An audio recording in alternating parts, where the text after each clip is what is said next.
رب اشرح لي صدري ويسر لي أمري واحلل عقدة من لساني يفقهوا قولي. اللهم ألهمنا رشدنا واعذنا من شرور أنفسنا.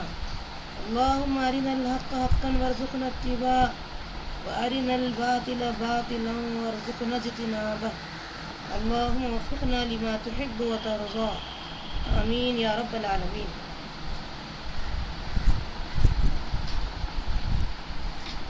گزشتہ ہمارا یہ بیان تھا کہ ہم اس بات کا ضرور خیال رکھیں کہ اگرچہ کہ ہم آپس میں متفق تو نہیں ہیں، لیکن یہ ضرورت محسوس کریں کم سے کم ہم آپس میں اختلاف نہ کریں، کیونکہ ضروری نہیں ہے کہ سب کے مزاج ایک جیسے ہوں. سب کے مزاج ایک جیسے ہوں یا سب ایک رائے رکھنے والے ہوں، ضروری نہیں ہے. لہذا اختلاف نہ کرنے کی کوشش کریں، یہ زیادہ مناسب بات ہے.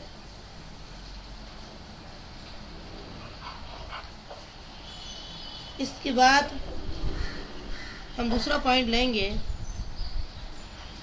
ہمیشہ رفیقانہ اور صلح جوئی کا طرز عمل اختیار کریں. حدیث میں آتا ہے صلی اللہ علیہ وسلم فرماتے ہیں، رفق یعنی نرمی جس شے میں ہو اسے آراستہ کر دیتا ہے، اور جس شے سے نکال دیا جائے اسے عیبدار کر دیتا ہے. عیبدار کر دیتا ہے. آپ غور کیجئے، نرمی اتنی بڑی نعمت ہے اللہ کی طرف جو دی جاتی ہے ہر اس بندے کو جس شے میں جتنی نرمی رہے گی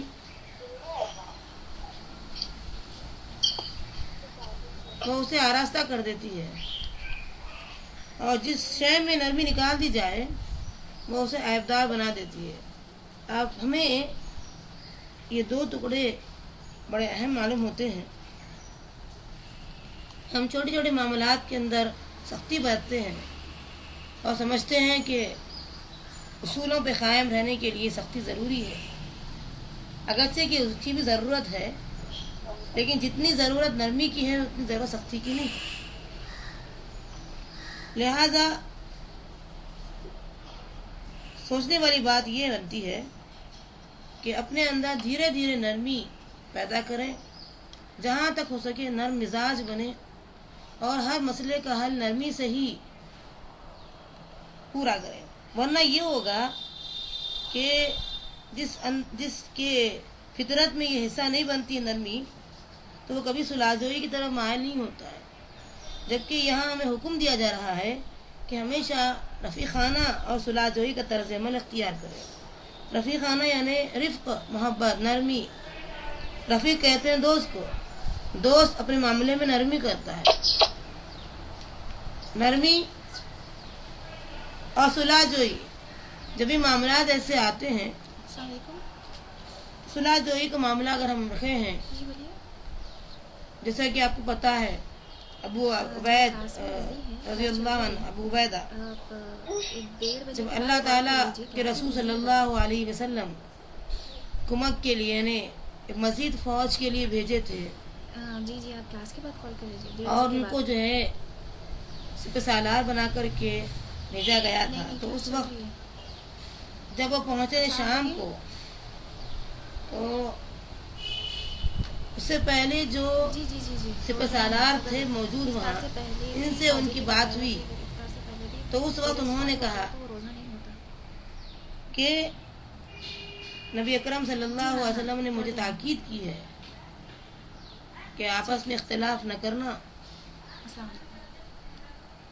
تو میں جب بات چیت کرتا ہوں تو یہ دیکھ رہے تھے وہ ابو عبیدہ کہ کہ جس طریقے سے نبی صلی اللہ علیہ وسلم نے مجھے تاکید کی ہے کہ اختلاف نہیں کرنا، میں اختلاف نہیں کروں گا، اس پر ابو عبیدہ رضی اللہ عنہ پر یہ بات آئی تھی کہ اے ابو عبیدہ تم یہاں تک آئے تو تم سپہ سالار رہے ہوں گے، لیکن یہاں آنے کے بعد اب میں سپہ سالار رہوں گا۔ تو فوری ان کے ذہن میں یہ بات آ گئی کہ اللہ کے رسول نے یہ کہا کہ اختلاف نہیں کرنا، لہذا میں اختلاف نہیں کروں گا، اور اگر وہ میری بات نہیں سمجھ سکتے ہیں، نہیں مانتے ہیں، میں ان کی بات مان لوں گا۔ تو اس سے مسائل کا حل ہو گیا۔ اور چونکہ کافر مشرکین کے سامنے اگر مسلمان آپس میں لڑتے ہوتے تو ہوتا کیا تھا کہ بھئی یہی منتشر ہے، یہی دو رائے رکھتے ہیں، تو یہ ضروری موقع سے وہ فائدہ اٹھا سکتے تھے۔ اسی لیے ابو عبیدہ جنگ کے موقع پر یہ چیز کی بڑی اہمیت رکھے ہیں کہ اگر آپ میری بات نہیں مانتے ہیں تو میں آپ کی بات مان لوں گا۔ آج سے ایک عظیم مقصد کے تحت جب ہم کام شروع کرتے ہیں تو آپسی چھوٹی چھوٹی باتوں پر دھیان نہ دیں، بلکہ اللہ کا حکم اور رسول اللہ صلی اللہ علیہ وسلم کے جو الفاظ ہے اس کی ہمارے پاس زیادہ اہمیت ہونی چاہیے کہ آپ صلی اللہ علیہ وسلم فرمایا کہ مومن کے طرز عمل ایسا ہونا چاہیے کہ وہ آپس میں رفیقانہ ہو، دوستی ہو، اگرچہ کہ اختلافات اپنی جگہ ہے، لیکن وہ معاملات جب طے کرتے ہیں تو ایک دم انتہائی نرمی کے ساتھ اور صلح جوئی کے ساتھ انشاءاللہ جب ہم طرز عمل اختیار کریں گے تو یہ ہمارے لیے بلکہ دین کے لیے خیر ثابت ہوگا۔ اور اس طریقے سے نرمی کا آنا بھی بہت ضروری شے ہے۔ اگر نرمی نہ ہو تو پھر ہم دین کی سربلندی اس شے کے بغیر کر ہی نہ سکتے۔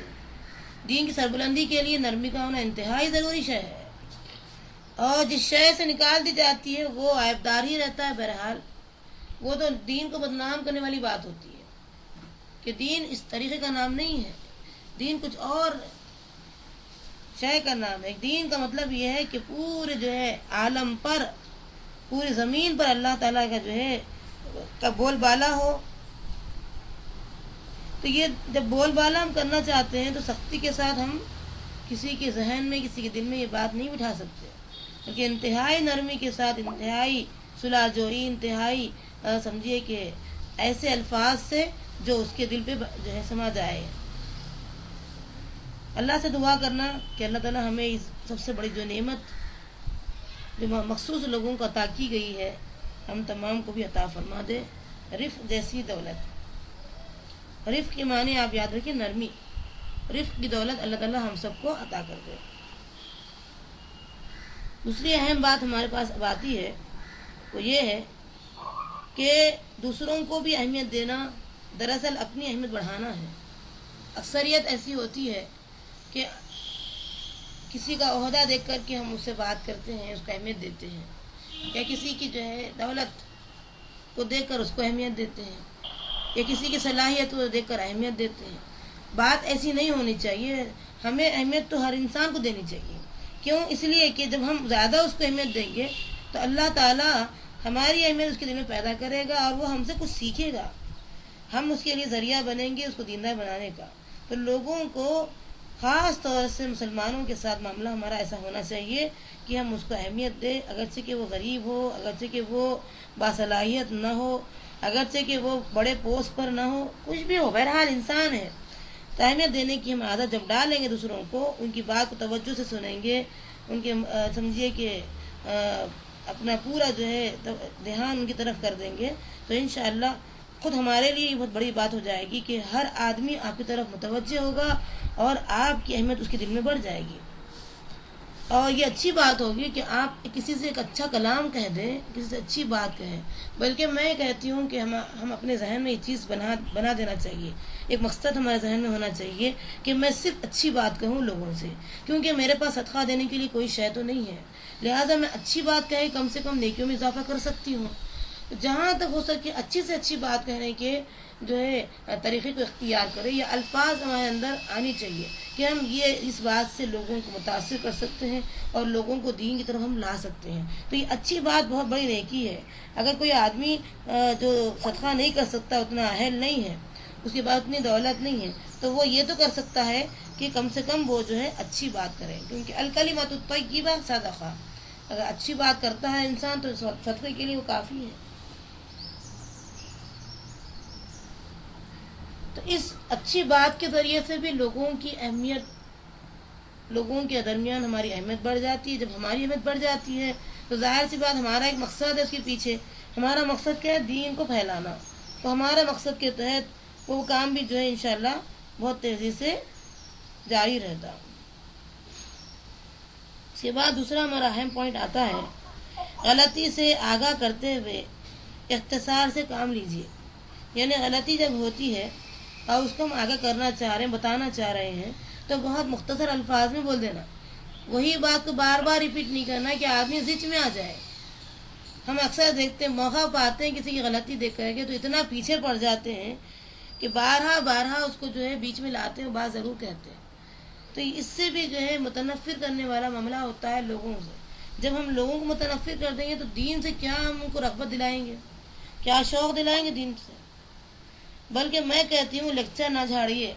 یہ معاملہ ایسا ہوتا ہے کہ جہاں تک ہو سکے اختصار سے مختصر الفاظ میں بات کو کہہ دیں، دعا کریں اللہ تعالیٰ ہم سے بھی کوئی غلطی نہ ہو، اس سے بھی غلطی نہ ہو. اور اس طریقے سے ایک دانا کا قول ہے، ایک عقل مند کا قول یہ ہے کہ جس شخص نے دوسروں کی باتوں میں ٹانگ آنا شروع کر دی، خامخواہ کے جھگڑوں میں پڑنا اپنی عادت بنا لی ہے، وہ کبھی ایک جگہ ٹک کر نہیں رہ سکتا. ایک یہ دانا کا قول ہے کہ خامخواہ کسی کے بیچوں میں جانا، ان کی باتوں میں ٹانگ اڑانا، جھگڑوں میں پڑنا، یہ عادت بنا لیتے ہیں بعض لوگ. تو یہ لوگ کہیں بھی ٹک کے نہیں رہ سکتے، بلکہ ان کو لوگ دور سے دیکھ کے ہی ایک نفرت کی آگ ان کے اندر جو ہے سمجھیے کہ پیدا ہوتی ہے، اور پھر وہ محسوس کرتے بھئی اس سے تو اتنی دور رہے اتنا اچھا ہے. تو ایک با ایمان مومن جس کو کہتے ہیں، اس کی علامت کچھ الگ ہوتی ہے. وہ لوگوں کے بیچ میں خامخواہ نہیں ہوتا ہے، بلکہ لوگ اس کو بلاتے بھئی ذرا مسئلے کو آپ حل کر دیجئے، کیونکہ آپ کے اندر ہم یہ ساری خوبیاں دیکھے ہیں اور آپ کی زبان میں اثر بھی ہے. آپ ذرا سا یہ بات کو ایسے مسئلے سے جو ہے جو انتہائی پیچیدہ جو ہے بنتے جا رہا ہے، تھوڑا سا آپ بات سمجھا دیجیے. تو ایسی نوبت آنا چاہیے، نہ کہ ہم غیر ضروری خامخواہ جھگڑوں میں پڑھ کر کے اپنی عادت میں جو ہے غلط عادتیں پیدا کر کے سمجھیے کہ لوگوں سے نفرت مول لیں. اس کے بعد دوسرا جو پوائنٹ آتا ہے وہ یہی ہے کہ اگر ہمارے پاس کسی کو صدقہ دینے یا اچھی بات کہنے کی بھی صلاحیت ختم ہو گئی ہے، تو کم سے کم جو درجہ ہوتا ہے وہ یہ ہے کہ تمہارا اپنا بھائی کے منہ پر مسکرانا بھی صدقہ ہے. ہم دیکھتے ہیں چہرہ دیکھتے ہی ایک دم نفرت جیسا ہو جاتا ہے. آج تو ایسے حالات سے ہم دو چار ہو رہے ہیں، دیکھ رہے ہیں لوگوں کے اندر کہ خامخواہ اپنی ذاتیہ کو لے کر کے لوگ متنفر ہو رہے ہیں. اور سمجھیے کہ گھر کے معاملات ہو یا جائیداد ہو یا اس قسم کی تمام چیزیں، ماں باپ کے جیسے ہی انتقال ہو جاتا ہے، گزر جاتے ہیں، فوراً بھی بھائی بہن آپس میں وہ محبت باقی نہیں رہتی ہے جو ان کے درمیان میں باقی تھی. ضرورت اس بات کی ہے کہ اپنے یہ جو حدیثیں ہم پڑھ رہے ہیں، صدقہ دینے کے لیے تو بس گنجائش نہیں ہے، تو کم سے کم ہم یہ تو جو ہے گنجائش پیدا کر سکتے ہیں کہ اپنے بھائی پر اس کے منہ پر ایک بار مسکرا دیں. یہی صدقہ کی علامت ہے. کیونکہ آپ صلی اللہ علیہ وسلم جو ہے صحابی کہتے ہیں کہ جب بھی مجھے دیکھتے تھے تو مسکرا کر ہی دیکھتے تھے. تو یہ چیز بہت اہم ہوتی ہے. رسول اللہ صلی اللہ علیہ وسلم ہمیشہ دشمن ہو یا دوست ہو ہمیشہ مسکراتے ہوئے ملتے تھے، مسکراتے ہوئے دیکھتے تھے. اور آپ یاد رکھیے کہ یہ تمام چیزیں ایسی ہیں کہ ایک بار مسکرانے سے نہ صرف دنیاوی فائدہ ہوتا ہے، اخروی فائدہ بھی ہوتا ہے۔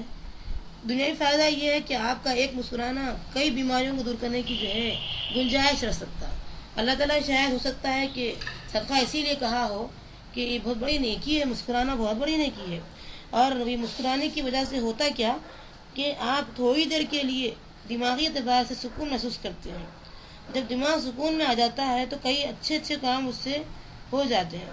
دماغ کے اندر انتشار ہو، گڑبڑ ہو، یا وہ جو ہے بوجھل محسوس کرے اپنے یعنی کوئی ایسا اس کے پر الجھن ہو، تو اس پر خالی آپ کی ایک چھوٹی سی مسکراہٹ جو ہے کئی الجھنوں کو ایک ہی سیکنڈ کے اندر صاف کر دیتی ہے۔ اور پھر اس طریقے سے آپ اچھے اچھے کام، نیک کام، دین کے کام بڑی آسانی سے کر دیتے ہیں۔ تو یہ مسکرانے سے جسمانی بیماریاں بھی دور ہوتی ہیں اور روحانی امراض بھی دور ہوتے ہیں، اور یہ جو ہے صدقہ بن کر کے آخرت میں بھی بہت بڑا جو ہے انشاءاللہ فائدہ کرے گا۔ اس کے بعد ہم دیکھتے ہیں ہر وہ چیز جو حد سے بڑھ جائے نقصان دہ ہوتی ہے۔ مثال کے طور پر کئی مذاق ایسے ہوتے ہیں جس کا جو ہے انجام ہاتھا پائی پر ہی ہوتا ہے، ہاتھا پائی پر یہ چیز ختم ہو جاتی ہے۔ تو آپ دیکھیے کہ کوئی بھی چیز ہو جو حد سے زیادہ ہو جاتی ہے وہ نقصان دہ ہوتی ہے۔ کوئی معاملہ ہو، اسلام اعتدال کو پسند کرتا ہے، حد سے زیادہ کو پسند نہیں کرتا۔ تو کوئی بھی مسئلے کو ہم لے کر اٹھتے ہیں تو وہاں ہم پہلے اللہ سے دعا مانگے کہ اللہ اس میں جتنا خیر ہے وہ مجھے سکھا دے، اور مجھے وہ بتا دے کہ اتنا ہی اس کے اندر خیر ہے، میں اتنا ہی کام کر سکوں۔ تیری مدد کے بغیر میں اس معاملے میں آگے نہیں بڑھ سکتی، چاہے خوشی کا موقع ہو، غم کا موقع ہو، کوئی مواقع ہو۔ تو اللہ کی مدد کی ضرورت ہر بندے کو پڑتی ہے۔ دعا کریں کہ اللہ تعالیٰ تیری مدد کے بغیر میں یہ کام نہیں کر سکتی ہے، میں ہر چیز میں معنی روی اختیار کروں، جیسا تیرا حکم ہے اس کو مانوں میں۔ تو اعتدال کے ساتھ سارے معاملات انشاءاللہ طے ہوتے جائیں گے۔ اس کے بعد ہے جس نے تمہارا راز جان لیا، اس نے گویا تمہیں اسیر بنا لیا۔ آپ دیکھتے ہیں جو کوئی اپنا راز دوسروں کو کہتے ہیں تو انہیں پہلے ہی بات معلوم ہونی چاہیے کہ یہ جو راز ہے حقیقت کے اندر وہ گویا کہ آپ یوں زبان سے ہٹا دیے اس بات کو تو پھر وہ جو ہے نا آپ کو قیدی بنا لیا، وہ تو آزاد ہو گیا۔ یہ چیزیں بھی بڑی اہم ہوتی ہے۔ نبی صلی اللہ علیہ وسلم کی بڑی اہمیت بتاتے تھے، اپنی بیویوں سے بتاتے تھے کہ یہ راز کو راز ہی رکھو، فاش مت کرو۔ سے اندازہ کیجئے کہ یہ چیزیں جو خاص طور سے ان لڑکیوں کے لیے جو اپنے سسرال میں زندگی بسر کرتی ہیں، شوہر کی کوئی خواہش ہوتی ہے کہ سسرال والوں سے میل جول جب ہوتا ہے تو بھی ان کی بھی کوئی بات رازدارانہ ہوتی ہے۔ اگر آپ میں قوت نہیں ہے تو آپ فوراً کہہ دیں بھائی میرے اندر اتنی طاقت نہیں ہے کہ اس راز کو میں محفوظ کر سکوں، بہتر یہ ہے کہ آپ میرے سامنے بیان نہ کریں، اس لیے کہ ہو سکتا ہے کبھی کبھی میرے زبان سے نکل جائے تو پھر وہ جو میرا امیج آپ کے ذہن میں ہے، اور میں نہیں چاہتی کہ آپ کی جو ہے اس راز کو فاش کروں، تو دو چیزوں سے نقصان ہو جائے گا، کیونکہ میرے جو ہے سینے میں اتنی طاقت نہیں ہے کہ میں آپ کے راز کو محفوظ رکھ سکوں۔ صاف بولنا ہی بہتر بات ہے، کیونکہ پہلی بار میں آپ کوئی بات کا اعلان کر دیں گے زیادہ بہتر ہے۔ بعد میں آپ جو ہے کیسے بھی پرابلم میں پڑ ہی جاتے ہیں، مسائل میں پڑ جاتے ہیں، تو اس کا جو انداز پھر بعد میں آپ کو یعنی جس سلوک سے آپ دو چار ہوتے ہیں وہ آپ کے لیے بھی ناقابل برداشت ہے، بلکہ دین کو پھیلانے میں جو ہے بہت بڑا نقصان دہ ثابت ہوتے ہیں۔ پہلی چیز یہ بتا دینا چاہیے کہ میرے پاس کسی کے راز محفوظ نہیں رہ سکتے، تو پھر وہ لوگ جو ہے نا یہ راز کو تیزی سے فاش کرنے کی عادت ختم کر دیں گے۔ ہر چیز کو عادت ڈالنے سے پڑتی ہے، اگر ہمارے اندر اتنی طاقت نہیں ہے تو ہم نہیں کرنا چاہیے۔ جیسے میں نے سے پہلے آپ سے یہ کہی تھی کہ یہ تمام باتیں، ہر وہ راز جو دوست سے تجاوز کر جائے، ہٹ جائے، وہ پھیل ہی جاتا ہے۔ دوست سے مراد ہے دونوں ہونٹ سے جب بات ہٹ جاتی ہے تو پھر وہ جو ہے پوری دنیا میں پھیل جاتی ہے۔ جب پھیلتی ہے تو پتہ نہیں کتنے مرچ مسالے اس میں اضافہ ہوتے چلے جاتے ہیں، اور بات کچھ اور ہوتی ہے اور پہنچتی کسی اور انداز سے۔ اس کے اوپر پھر آپ جو بھی کرنا چاہتے ہیں کچھ بھی نہیں کر سکتے، بلکہ کتنے منہوں پہ ڈھکن لگائیں گے، کتنے منہ ایسے جس کو ڈھکن لگانے کے لیے بھی وہ لوگ موقع فراہم کریں گے، کہیں نہ کہیں کبھی نہ کبھی اشارتاً صحیح، کنایتاً صحیح، بات بہرحال پھیل جاتی ہے۔ تو بہتر بات یہ ہے کہ خود اپنے اندر سینے میں اتنی طاقت پیدا کریں اور اتنا حوصلہ اپنے اندر رکھے کہ راز کو راز ہی رکھے.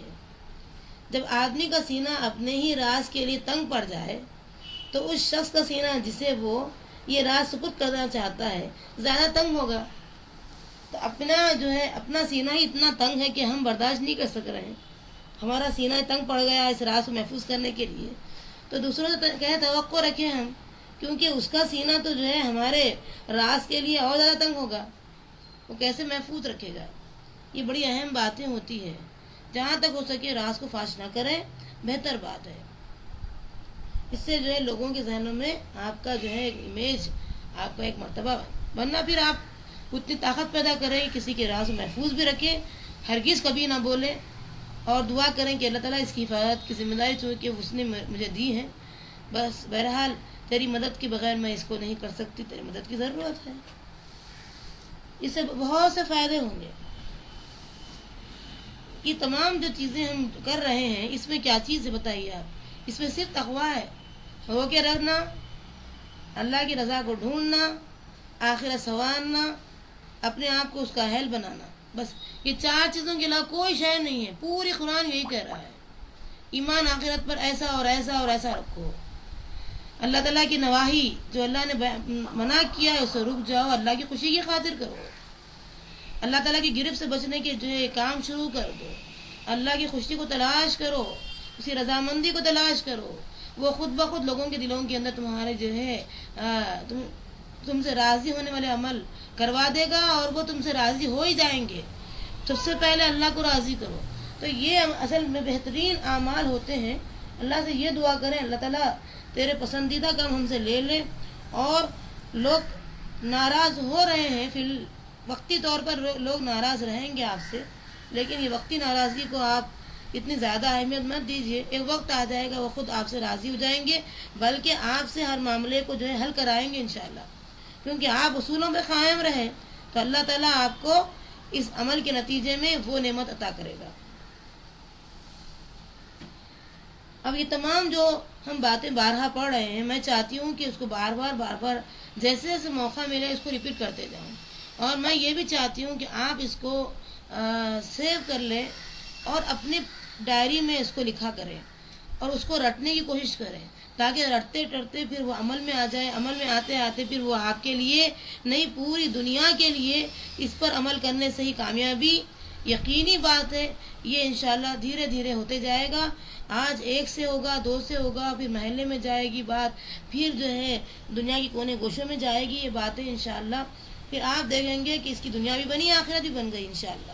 بہت آسان نسخے ہیں یہ، اور یہ بہت کامیاب باتیں ہیں. اللہ سے دعا مانگیے کہ پوری قرآن اور حدیث کا جو نچوڑ ہم حاصل کر رہے ہیں اس کے لیے ہمارے سینے کے اندر بھی جگہ پیدا فرما دے، عمل میں بھی آسانی پیدا فرما دے، اور ہم آخرت کو سنوارنے والا ذریعہ بنا دے یہ تمام باتوں کو انشاءاللہ. اور جب آخرت بن جائے گی تو کامیابی انشاءاللہ. اس کے بعد دوسرا پوائنٹ آتا ہے، جو دوسروں کے لیے جیتا ہے وہ مشقت تو ضرور اٹھاتا ہے، لیکن زندگی بھر لوگ اس کے عمل کی وجہ سے اسے بڑا مانتے ہیں اور اسے عزت دیتے ہیں، یہاں تک کہ مرنے کے بعد بھی اس کا نام یاد رکھتے ہیں. یہ بڑی بات ہے. لیکن ہوتے کون اس میں سے 100 میں 1000 میں 1 آدھ ملتے ہیں ایسے جو یہ بات اچھی طریقے سے جانتے ہیں کہ ہمیں دوسروں کے لیے جینا ہے. اکثریت یہی اتنی بات جانتی ہے کہ یا شیخ اپنا دیکھ، لیکن بہت کم لوگ ایسے ہوتے ہیں اس کا کیا حل ہو رہا ہوگا، اس پہ کیا گزر رہی ہوگی، فلاں کیسے ہوں گے. مستقل ان کے ذہن میں یہ چیز پھرتی ہے جس کے جیسے بتاتے ہیں نا کہ صرف تم ہی پیدا ہوئے جس کے جگر کے اندر ساری دنیا کا درد پیدا ہوا. تو یہ چیزیں ہوتی ہیں بہت کم لوگوں کے سینوں میں ہوتی ہیں کہ بھئی کس پہ کیسے گزر رہی ہوگی، کس کو کیا ضرورت ہوگی، میں کتنا لوگوں کی ضرورتوں کو پورا کر سکتی ہوں یا لوگوں کو بول کروا سکتی ہوں. اس طریقے کے جو معاملات ہوتے ہیں بہت کم لوگ ہوتے ہیں جو سوچتے ہیں، اور یہی لوگ کامیاب ہیں جو اس طریقے سے دوسروں کے لیے پیدا ہوتے ہیں اور دوسروں کے لیے جینا سیکھتے ہیں، مشقت خود برداشت کرتے ہیں، خود اٹھاتے ہیں، اور زندگی بھر لوگ ان کو ان کی اس عمل کی وجہ سے بڑا بھی مانتے ہیں اور عزت بھی دیتے ہیں اور سمجھیے کہ مرنے کے بعد اگرچہ کہ وہ اس دنیا میں نہیں ہوتے ہیں لیکن ان کا نام تو زندہ رہتا ہے. ہمیشہ لوگ ان کے نام کو یاد کرتے ہیں اور ان کی عزت میں اتنا ہی اضافہ کر دیتے ہیں. اس سے فائدہ کیا ہوتے ہیں؟ فائدہ دنیا میں بھی جو ہے لوگ یہ سوچتے ہیں ہمیں بھی ایسا بننا چاہیے، اور لوگ کوشش کرتے ہیں کہ بھئی دیکھو ہمارے اندر یہ تبدیلیاں آنی چاہیے، ہمارے اندر ایسا ہونا چاہیے. پھر مرنے کے بعد یعنی وہ تو موجود نہیں ہے لیکن اس کے اعمال میں اضافہ اللہ تعالیٰ خود بخود کرا رہا ہے. ان کے معاملات یعنی جو لوگ سن کے جو ہے ان کی باتوں کو سن کے عمل کر رہے ہیں، ان کی زندگی میں ان کی نیکیاں تو ختم ہو چکی ہے لیکن چونکہ لوگ کر رہے ہیں، ان کے اسوے پر عمل کر رہے ہیں، ان کی جو ہے تقلید کر رہے ہیں، ان کے مطابق چل رہے ہیں، تو وہ گویا کہ مرنے کے بعد بھی اپنے اعمال میں اضافہ کر رہے ہیں اور دنیا میں بھی ان کا نام زندہ ہے. تو یہ چیزیں ہیں. اللہ سے ہم دعا مانگیں کہ اللہ تعالیٰ ہم جس مقصد کے تحت یہاں دنیا میں آئے ہیں وہ پورا کرا کر اس دنیا سے اٹھا لے. شروع میں ہم یہ دیکھتے ہیں کہ اکثریت یہ ہوتی ہے کہ بھائی کوئی معاملہ اگر ہو تو سوچتے کہ بھائی نہیں بولوں تو ناراض ہو جائیں گے، ہاں بولوں تو میں نہیں کر سکوں گا. ایسے جب مسائل میں ہم پیچیدگی پڑ جاتے ہیں تو بہتر بات یہ ہے کہ شروع ہی میں معذرت کر لیں. میں معذرت چاہتی ہوں، مجھ سے یہ چیز شاید ہو سکتا ہے کہ نہ ہو. تو یہ چیز کیا ہے اتنا نقصان دہ نہیں ہے، اس کے حق میں بھی نہیں ہے، آپ کے حق میں بھی نہیں ہے. بجائے سے کہ آپ آخر میں عذر تراش کرنے لگیں کہ بھائی میں نہیں کر سکی اتنی کوشش کے باوجود، تو وہ بولیں گے بھائی آپ مجھے اتنی اہمیت نہیں دی اس لیے نہیں کر سکے. یہ سوالات پیدا ہو جاتے ہیں. تو لہٰذا کیا ہے کہ بعد میں ہم عذر تراش نہ کریں، بعد میں ہم بہانے نہ بنائیں. اس سے بہتر بات کیا ہے؟ بدرجہ بہتر بات کہ شروع میں ہم یہ کہیں بھائی میں سے جو ہے یہ شاید کام نہیں ہو سکے گا، میں معذرت خواہ ہوں. معذرت چاہ لینا اچھی بات ہے. کی بات پوائنٹ آتا ہے ہمارے پاس. اپنے ضمیر سے معاملہ صاف رکھے، لوگوں سے معاملات طے کرتے ہوئے جرأت مندانہ موقف اختیار کرے، اپنی صلاحیتیں پہچانے اور ہمیشہ چادر دیکھ کر پاؤں پھیلائے. یہ بڑی اہم باتیں ہوتی ہیں کہ ضمیر آپ کا صاف ستھرا ہے کسی بھی معاملے میں تو آپ کو ٹینشن نہیں ہوتا. ٹینشن کہاں پیدا ہوتا ہے؟ میں غلط کر رہی ہوں، زبان کچھ اور بول رہی ہے، دل کچھ الگ سے جو پن کر رہا ہے، تو وہاں ٹینشن پیدا ہوتا ہے. لہٰذا آپ ہر معاملے میں ضمیر کو بالکل یعنی ضمیر آپ کا معاملہ بالکل صاف ستھرا رکھیں اور لوگوں کے معاملات میں یہ موقف اختیار کریں کہ اگر آپ کوئی چیز کہہ سکتے ہیں ضرور کہہ دیں بھائی دیکھو میں کر سکتی ہوں، انشاءاللہ ضرور وقت دوں گی، کر دوں گی. نہیں آپ کی بس کی بات نہیں ہے تو آپ جرأت سے کہہ دیں بھائی میں معذرت خواہ ہوں، مجھ سے یہ ممکن نہیں ہے، شاید کل کو آپ کو ہی پریشانی ہو جائے گی، آپ امید پہ بیٹھے رہیں گے اور میں نہیں کر پاؤں گی. تو یہ بات زیادہ بہتر ہے. اور اپنی صلاحیتیں پہچاننے کی کوشش کریں. اللہ تعالیٰ آپ کو جب نعمت دیا ہے تو وہ نعمتوں کو ظاہر کرنا بھی ضروری ہے. جیسے مثال کے طور پر آپ کو اللہ تعالیٰ بولنے کی صلاحیت دیا ہے یا آپ کے اندر کچھ ایسے کام کی صلاحیت دیا ہے تو آپ اس کا جو ہے صحیح فائدہ بھی اٹھائیں. اپنے آپ کو اتنا کمزور ثابت نہ کریں، اتنا اپنے آپ گرا بھی نہ لیں کہ لوگ آپ کو بالکل جو ہے اسپن بنا کر کے آپ کو نچوڑنے لگے. ایسا بھی نہ ہو. جہاں تک ہو سکے اللہ تعالیٰ سے دعا مانگے کہ اللہ تعالیٰ میرا اندر فخر و غرور نہ آئے بلکہ میں اپنی صلاحیتوں کو پہچانوں اور میں جتنا کر سکتی ہوں بتاؤں، اور نہیں کر سکتی ہوں تو لوگ سمجھیں شاید غرور ہے، مغرور ہے کہ میرا معاملہ ہے تو یہ باتیں کہی ہے اور پھر دوسروں کے معاملے کو طے کر رہی ہے. پتہ نہیں لوگ کیسے انداز میں آپ کے بارے میں سوچیں گے. بہرحال آپ اتنا سوچیے کہ بھائی میری جو ہے میرے بس کی بات نہیں ہے، جتنی میری چادر ہے وہیں تک میں پیر پھیلا سکتی ہوں، بس یہ میری اپنی جو گنجائش کی بات ہے، استطاعت والی بات ہے. آپ کسی کو مجبور نہیں کر سکتے، نہ آپ کسی کے لیے اتنے مجبور ہو جائیں گے کہیں خدا نہ واسطہ ایسا ہو جائے گا کہ پھر کوئی بھی چیز ذاتی تک پہنچ جاتی ہے تو خود اپنی ذاتی لیے نقصان دہ ہو جاتی ہے. جیسے کہ میں ابھی بتائی آپ کو کہ ہر چیز کے اندر اعتدال ضروری ہے. نقصان دہ چیزوں سے بچنا چاہتے ہیں تو حد سے آگے مت بڑھیے، کوئی بھی چیز ہو اعتدال کے ساتھ ہو.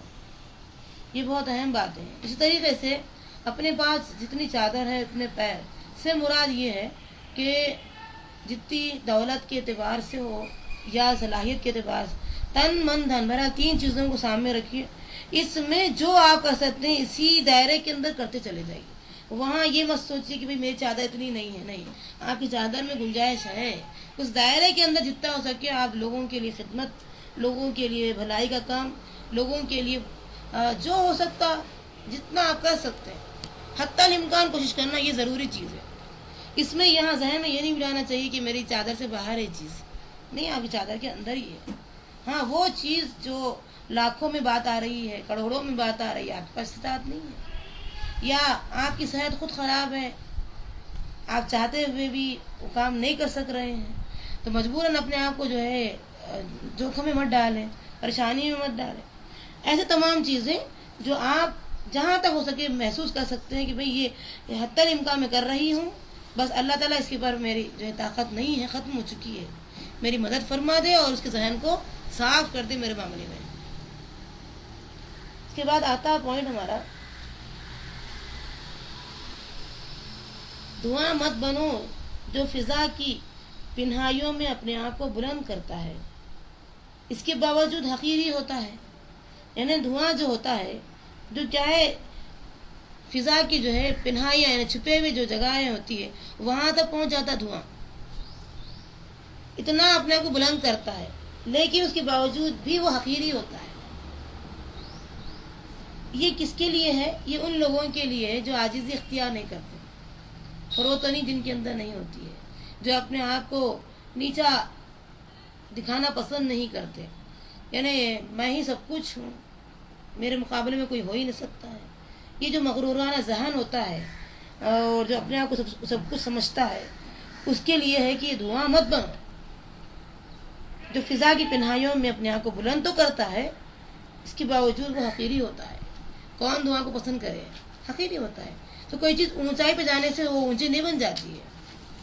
اونچائی پہ جانا کوئی بڑی بات بھی نہیں ہے، اور آدمی اونچائی پہ جانے سے کوئی بلندی کا مقام تو کیسے بھی حاصل نہیں کر سکتا ہے. وہ حقیری ہوتا ہے. البتہ اونچائی پہ کون لوگ ہو سکتے ہیں؟ جو عاجزی اختیار کرتے ہیں، جو اپنے اندر ایک ایسا جذبہ پیدا کرتے ہیں، خدا کے لیے میں نے یہ کام کو اپنے لیے ضروری سمجھا، خدا کی خاطر کیا، اللہ کی خاطر میں نے یہ کام کیا. بعض اوقات یہ ہوتا ہے کہ بڑے بڑے جیسے نبی صلی اللہ علیہ وسلم کو آپ دیکھیے، چھوٹے معصوم بچوں کو طہارت وغیرہ کروا دیتے تھے، صفائی وغیرہ کرا دیتے تھے. پیشاب جو ہے کیا کسی نے آ کر کے مسجد کے اندر دھڑلے سے، اور آپ پانی منگوا کے بہا دیے، تو اس کو آپ یہ نہیں سوچے کہ بھئی میرے جو ہے میرے پوسٹ اور میری حیثیت کے مطابق یہ کام نہیں. کبھی آپ نے نہیں سوچا، بلکہ اللہ کی خوشی کی خاطر آپ نے چھوٹے کام کو بھی اہمیت دے دی، نیکی سمجھ سے کر دی. تو اس کی مثال ایسی ہے، تم تاروں کی طرح ہو جاؤ گے جس کا عکس دیکھنے والے کو پانی کی سطح پر نظر آتا ہے، جبکہ وہ تارا اس سے بہت بلند ہوتا ہے. آپ دیکھتے ہیں تارے اونچے مقام پر اونچائی پہ ہوتے ہیں، لیکن جب نیچے پانی ہوتا ہے، سمندر ہوتا ہے، آپ دیکھنے میں معلوم ہوتا ہے کہ وہ سمندر میں ہی تارے آ گئے ہیں. بظاہر دیکھنے میں وہ سمندر کے اندر نظر آتے ہیں، اس کا عکس سمندر میں نظر آتا ہے، لیکن وہ حقیقت میں اونچے ہیں، بلند مقام پر ہے. دیکھنے میں نیچے نظر آ رہے ہیں، حالانکہ وہ ہے اونچے مقام پر. تو یہ دولت سمجھنے سے پیدا ہوتی ہے. انسان کا اگر دماغ صحیح ہو تو کئی کام بہتر انداز میں کر سکتا ہے. اگر انسان کے دماغ میں وہ صلاحیتیں ہی نہ ہو تو پھر انسان یہ سب چیزیں جو ہے اتنی بڑی بڑی انمول شے ہے. اور آپ کو پتہ ہے صحابہ یہ جو کام کر رہے تھے، جس کی وجہ سے ان کا نام اتنا بلند ہوا ہے، وہ زمانے میں معزز تھے مسلمان ہو کر، وہ زمانے میں معزز تھے مسلمان ہو کر، اور تم خوار ہوئے تارک قرآن ہو کر. آج مسلمان ہے وہ تارک قرآن ہے، قرآن کو چھوڑ دیا، سب کو پکڑ لیا. ان کے اندر یہ غیر مذاہب کے لوگوں میں جو بھی اچھائیاں نظر آتی ہے اس میں سے لیتا ہے چن چن کے، اور مختلف لوگوں سے مختلف چیزیں لیتا ہے چن چن کے، اور قرآن جیسی چیز کو، ویسے دولت کو وہ چھوڑ دیا، تاریک بن گیا. اس روشنی سے فائدہ نہیں ہوئی. اللہ تعالیٰ سے دعا کیجیے، اللہ میری آنکھوں کو روشن کر دے قرآنی روشنی سے، تاکہ میں قرآن کی روشنی میں اپنے کام کو، اپنے مسائل کو جو ہے حل کر سکوں، فیصلے اپنے جو ہے قرآنی روشنی میں کر سکوں. تو آپ دیکھیے یہ چیزیں ہمارے اندر آنا چاہیے کہ ہر معاملے کو ہم قرآن کی روشنی میں دیکھیں، اور تواضع جتنی زیادہ ہمارے اندر ہوں گی، ہمارے اندر اتنی ہی اللہ تعالیٰ وہ دولت دے گا. جیسے کہتے ہیں کہ تواضع انکساری بادشاہی ہے. جس انسان کے اندر جتنی زیادہ انکساری رہیں گی اتنی بادشاہی اس کو مل جائے گی دنیا میں, اور بہرحال آخرت میں تو وہ ہے ہی بادشاہ. تو انکساری کیا ہے؟ بادشاہی ہے. اور حدیث میں آتا ہے من تواضع للہ رفعہ اللہ, جو اللہ کے لیے تواضع اختیار کرتا ہے, عاجزی اختیار کرتا ہے, اللہ اس کے درجات کو ایسے ہی جیسے وہ تواضع اپنے اندر لا لیا ہے ویسے درجہ اس کے بلند ہونا شروع ہو گیا ہے. جیسے وہ نظر آ رہا ہے پانی کے اندر تاروں کی مانند, لیکن ہے تو وہ اوپر ہی اوپر, درجے کے اعتبار سے سب سے بلند ہو رہا ہے اور کام کے اعتبار سے سب سے نیچے نظر آ رہا ہے. تو ہمارے اندر چھوٹے معمولی کاموں پر ہم عیب نہ سمجھیں کہ وہ ہمارے لائق کام نہیں ہے, یہ ہماری حیثیت جو ہے اس کے مطابق نظر نہیں آ رہا ہماری حیثیت کی. یہ چیزیں ہمارے اندر نہیں آنی چاہیے. چھوٹا ہو کے بڑا, جہاں نیکی وہاں ہم اس کا اپنا مقصد بنانا چاہیے کہ یہ نیکی مطلوب, مجھے نیکی مطلوب ہے. اور جو اللہ کے لیے تواضع اختیار کرے اور نیچا ہو جائے, اللہ اسے بلند کر دیتا ہے. تواضع کی بدولت اللہ بندے کی عزت اور تقریب میں اضافہ کرتا ہے. جتنی تواضع ہمارے اندر آتے جائیں گی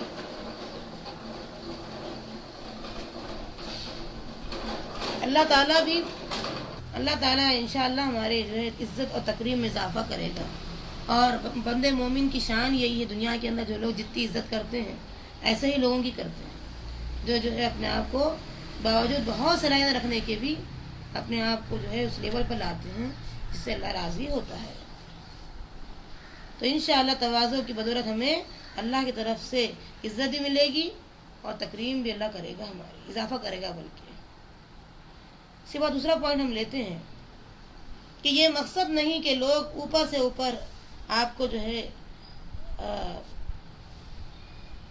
یعنی چاہنے لگے, بلکہ غرض و غایت یہ ہونی چاہیے کہ لوگ آپ کے دل سے گرویدہ ہو جائیں, آپ سے جو ہے دل سے محبت کرنا, یہ اصل بات ہے.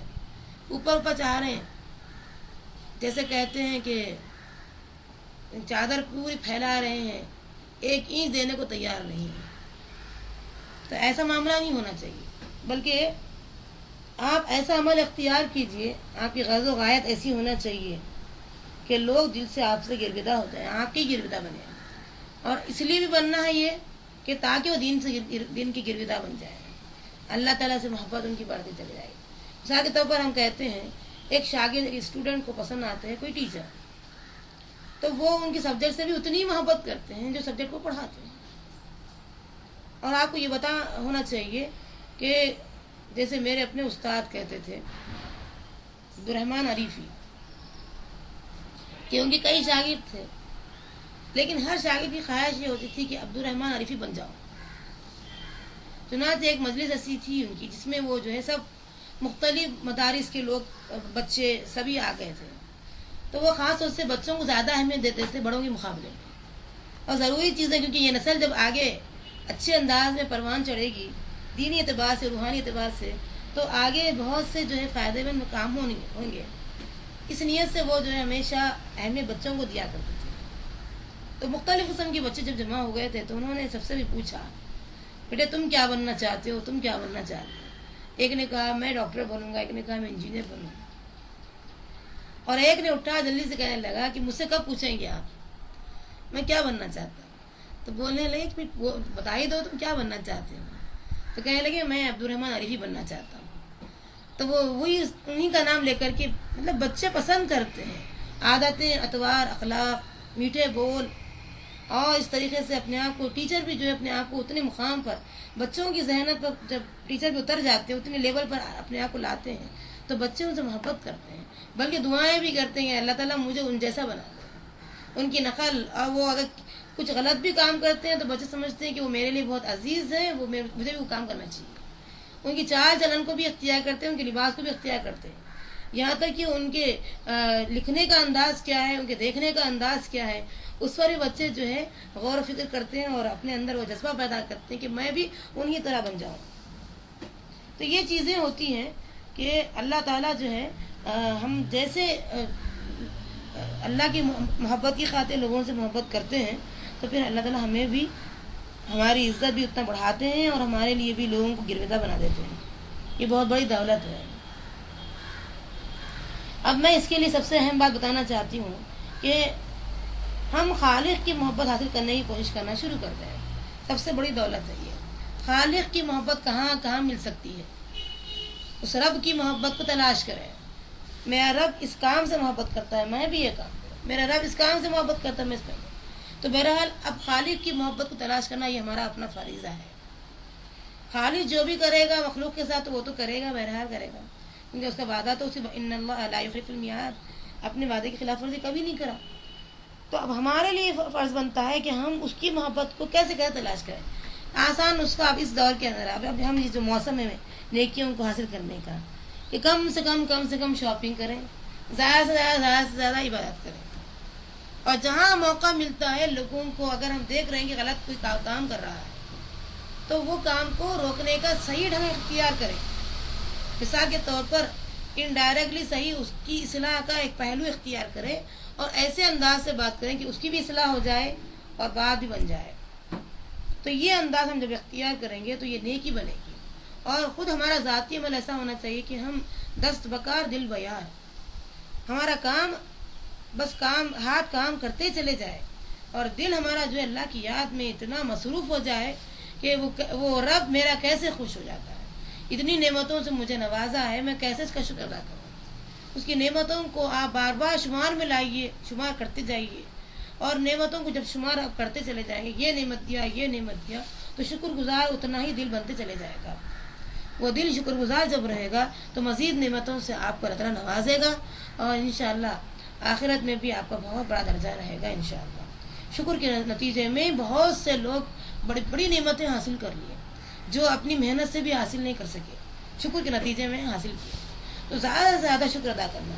اور یہ بات بھی یاد رکھیے کہ جتنا آپ شکر ادا کریں گے اتنا باسپورس میں کمی بھی ہوگی. باسپورس جو ہے جیسا کہ آپ کھانا کھا لیے الحمدللہ الذی اطعمنا وسقانا وجعلنا من المسلمین، بچوں کی طرف سے، چھوٹے چھوٹے بچوں کی طرف سے اور اپنی طرف سے آپ اللہ کا شکر ادا کر دیے. شکر ہے اس ذات کا جس نے کھلایا پلایا مسلمانوں سے بنایا وغیرہ وغیرہ.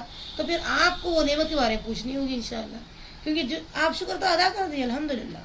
ضرورت ہی ہے آپ نے حاصل کی اللہ کی نعمت سے فائدہ اٹھا لیا، پھر شکر بھی ادا کر.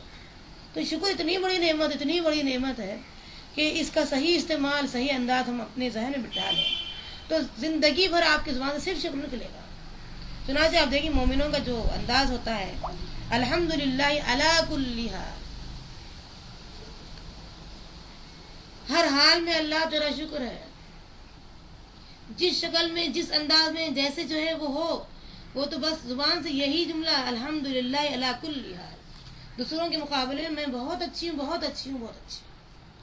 اللہ تیرا شکر ہے، ہر حال مجھے اچھا رکھا ہے. یہ نعمت مزید نعمتوں میں اضافہ کر دیتی ہے. یہ شکر والی جو نعمت اللہ نے ہمیں نصیب میں دی ہے بہت بڑی دولت ہے یہ کہ بندہ شکر کرتے رہے.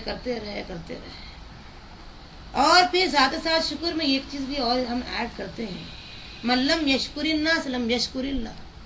جو بندوں کا شکریہ ادا نہیں کرتا ہے، کون سا بڑا کام کیے جو شکریہ ادا کرنے کے لائق ہو.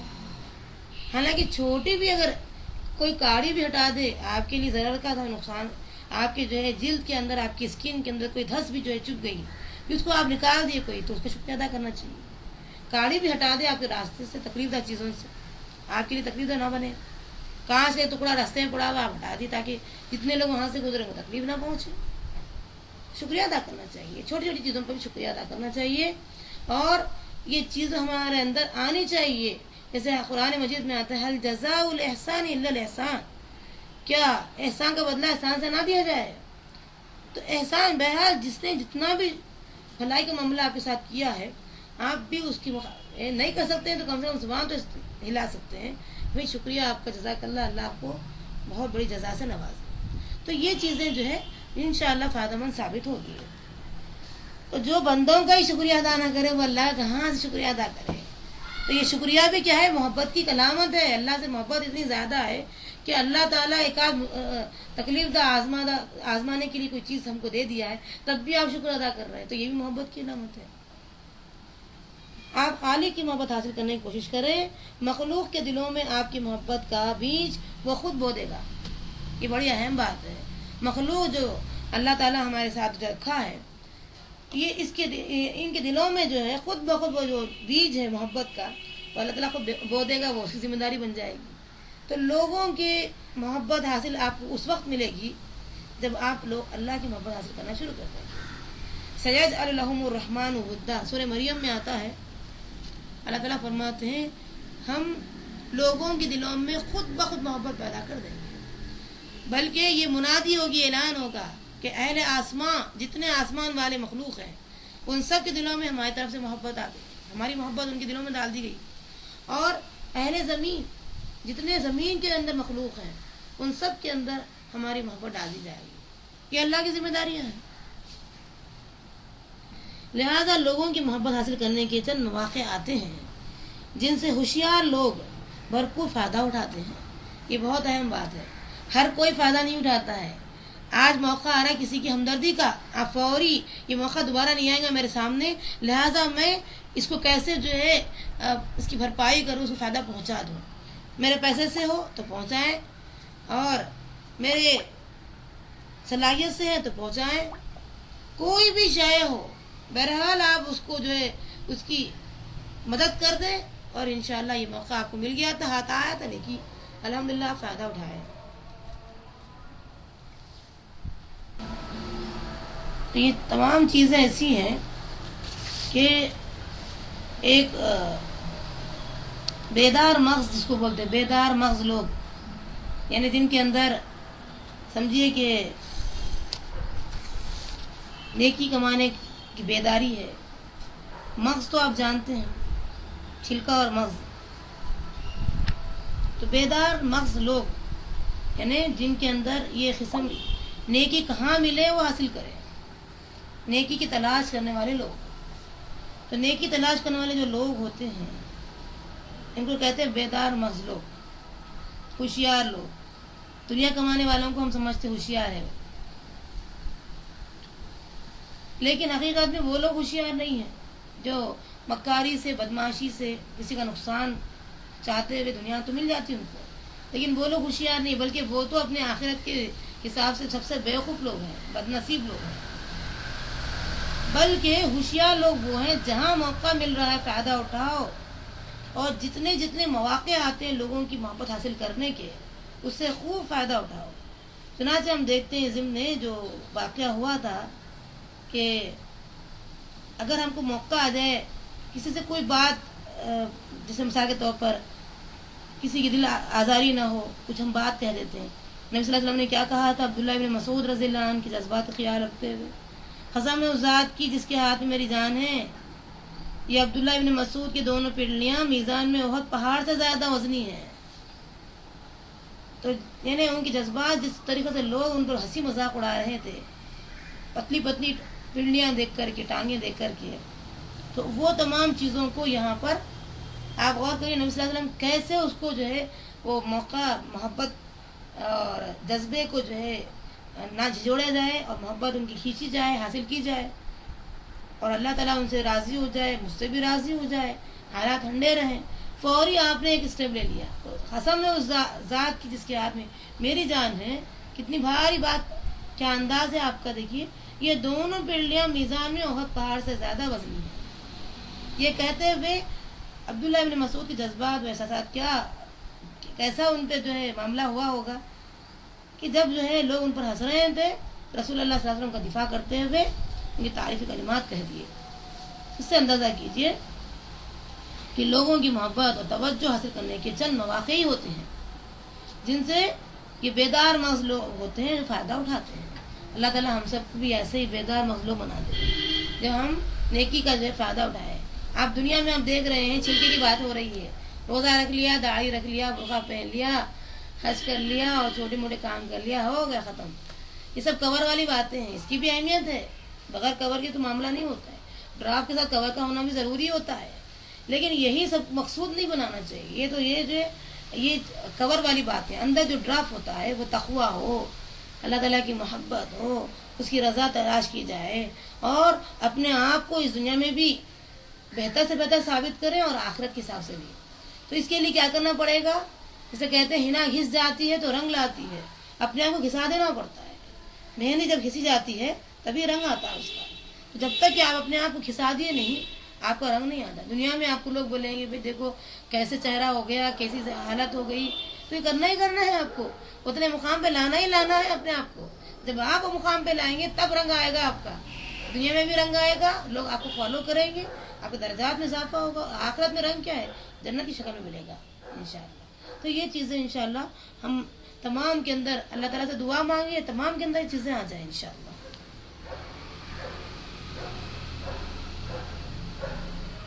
اس کے بعد جیسا کہ یہاں جو ضمنی بات ہے وہ بتا رہی ہوں میں، کہ اکثر یہ ایسا ہوتا ہے کہ بالکل ایسے انداز سے جینا جیتے ہیں جسے دینداروں پر ایک سمجھے کہ دھبا ہی سمجھی.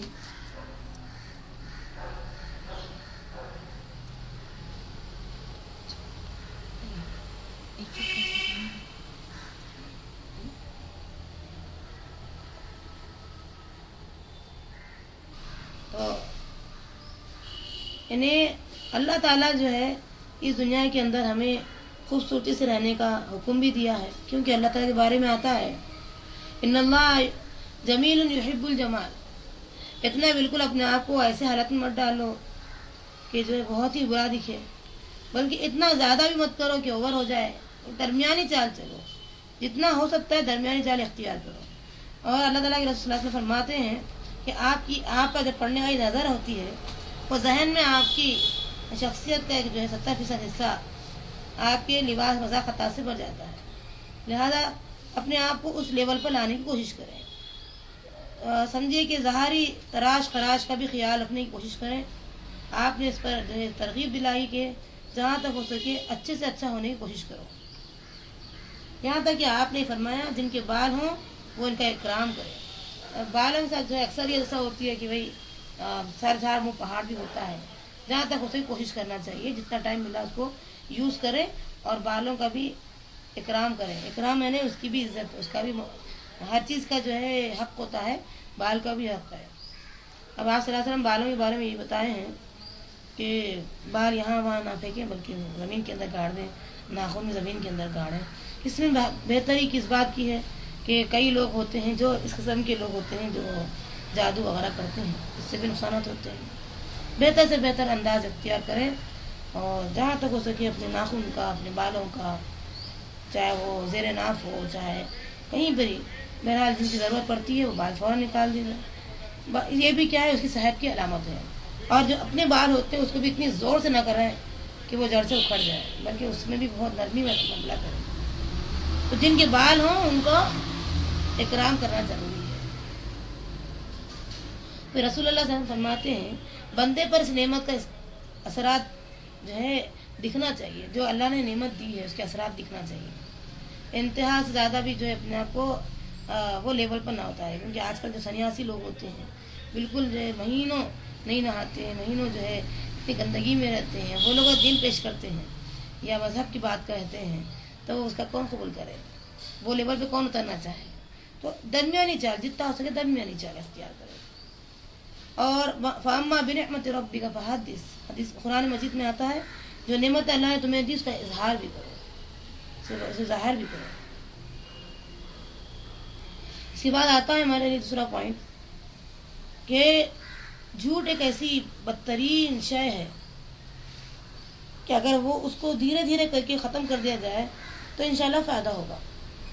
امام ظاہری رحمۃ اللہ علیہ کے بارے میں آتا ہے کہ انہوں نے ایک بہترین جملہ کہا تھا جھوٹ پر کہ اگر آسمان سے بالفرض یہ اعلان ہو جائے کہ اللہ نے جھوٹ بولنا حلال کر دیا بالفرض، تب بھی میں جھوٹ نہیں بولوں، کیونکہ جب جھوٹ حرام ہی ہے تو میں کیسے جھوٹ بول سکتا ہوں. یہ بہت بڑی بات ہے. اگر اعلان بھی ہو جائے بالفرض، سپوز اگر ایسا اعلان بھی ہو جائے تب بھی میں جھوٹ بولا نہیں چاہتا، کیونکہ جھوٹ حرام ہی حرام ہے. تو اس کے لیے بہت بڑی محنت کی ضرورت پڑتی ہے. جگہ جگہ مواقع آتے ہیں، شوہروں سے کوئی بات جھوٹ بولنی پڑتی ہے، کبھی جو ہے بچوں میں. تو یہ چیزوں میں بھی دعا کرنا چاہیے. اللہ تعالیٰ ہم سب کو، ہم نہیں چاہتے یہ کام کریں تو ایسے حالات بھی نہ بنائیں کہ ایسی چیزیں ہو جائیں. لوگوں نے اب آپ کو دھوکہ دیا اور کہا سفید جھوٹ، حالانکہ جھوٹ سفید نہیں ہوتا ہے. جھوٹ کا جو رنگ ہوتا ہے وہ سیاہ ہوتا ہے. تو یہ چیز جو سفید جھوٹ کہتے ہیں، کالا جھوٹ بولنا چاہیے. جھوٹ کا رنگ ہی سیاہ ہوتا ہے. بہرحال جھوٹ آدمی کے اندر نفرت پیدا کرتا ہے. جھوٹ ایک بڑی بلا ہے، اور ہر شے مومن کی مزاج کا حصہ بن سکتی ہے سوائے خیانت اور جھوٹ کے. دعا کرے اللہ تعالیٰ ہم سب کو خیانت سے بچائے، جھوٹ سے بچائے. مومن بزدل ہو سکتا ہے، آپ صلی اللہ علیہ وسلم سے کہا گیا کہ مومن بزدل ہو سکتا ہے، آپ نے کہا ہاں ہو سکتا ہے. مومن بخیل ہو سکتا ہے، آپ نے کہا ہاں ہو سکتا ہے. لیکن پھر پوچھا گیا کہ کیا مومن جھوٹا ہو سکتا ہے، تو آپ نے کسی وقت بھی آپ نے یہ نہیں کہا کہ ہاں ہو سکتا ہے، بلکہ آپ نے یہی جواب دیا نہیں، مومن جھوٹا ہو ہی نہیں سکتا. تو اتنی زیادہ اہمیت ہے اس کی. لہٰذا دعا مانگے، کیونکہ دل مانتا ہے کہ ہم کب کہاں کہاں جھوٹ بولے ہیں، کہاں کہاں ہم دھوکہ دیے ہیں. اپنی سیفٹی کے لیے ایسی ایسی باتیں بنا بنا کے پیش کرتے ہیں، سامنے والا بیچارہ یقینی کر لیتا ہے. تو بہرحال ہو سکتا ہے کہ اس میں جو سچائی نہ ہو. اللہ دعا مانگے اللہ تعالیٰ ہمیں ایسے مواقع آئے ہی نہیں جس سے اللہ ناراض ہو جائے. اور ہم کہ جہاں تک ہو سکے اس معاملے میں احتیاط کی ضرورت ہے، دعاؤں کی بھی خاص ضرورت ہے. اس کے بعد دوسرا پوائنٹ آتا ہے، جس نے اللہ کی ناراضی کے بدلے لوگوں کی رضامندی چاہی، اللہ اس سے ناراض ہوگا اور لوگوں کو بھی اس سے ناراض کر دے گا. کتنی اہم بات ہے. دیکھیے خواہ ہم دو طرف سے جو ہے پیچھے جاتے ہیں. ایک تو بندے بھی ناراض، دوسرا اللہ بھی ناراض. تو اللہ کی ناراضگی آج دنیا میں تمام دستوری بن گیا. سمجھیے کہ گناہ کرنا آسان کر لیے لوگ، نیکی کرنا بڑا مشکل بنا لیا، بلکہ جو نیکی کرتا ہے اس کو روک رہے ہیں.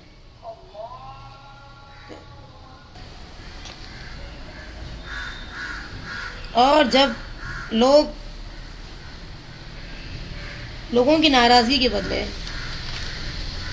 اللہ کی رضامندی حاصل کی جاتی ہے تو اللہ اس سے راضی بھی ہوگا اور لوگوں کو بھی اس سے راضی کر دے گا. بالکل اس کے برعکس بات ہے. جس طریقے سے اللہ کی رضا کی خاطر لوگوں کی ناراضگی اگر آپ مول لیے، چند دن لوگ جو ہے آپ سے ناراض رہیں گے، بس اتنی بات ہوگی. لیکن ایک وقت ایسا آئے گا کہ اللہ تعالیٰ خود ان سے راضی کروا دے گا. وہ اللہ کی ذمہ داریاں ہیں اور اللہ کا وعدہ بھی ہے کہ اللہ اس کو راضی کروا دے گا، بلکہ بندے بھی اس سے راضی ہی رہیں گے. لہٰذا اب ہم کو تلاش کس چیز کی کرنا ہے؟ اللہ کی رضا حاصل کریں، اللہ تعالیٰ کی جو ہے خوشنودی حاصل کریں. انشاءاللہ یہ جو ہم آج بیان کیے ہیں یہاں سے کمپلیٹ، آج جو ہم اب جس یعنی پوائنٹ پہ ختم کر رہے ہیں بات کو، اس میں اللہ سے یہ مدد مانگیے کہ یہ بہت اہم چیزیں ہیں، یہ اہم باتیں ہیں، یہ اپنے عمل میں لانی ہیں. انشاءاللہ آپ کو اللہ تعالیٰ مجھے اس بات کا اہل بنا دے کہ ہمارے لیے زندگیوں میں اس پر عمل کرنا آسان ہو جائے، آسانی پیدا فرمائے اللہ تعالیٰ. اللہ ہم سے اور آپ سے راضی ہو جائے انشاءاللہ.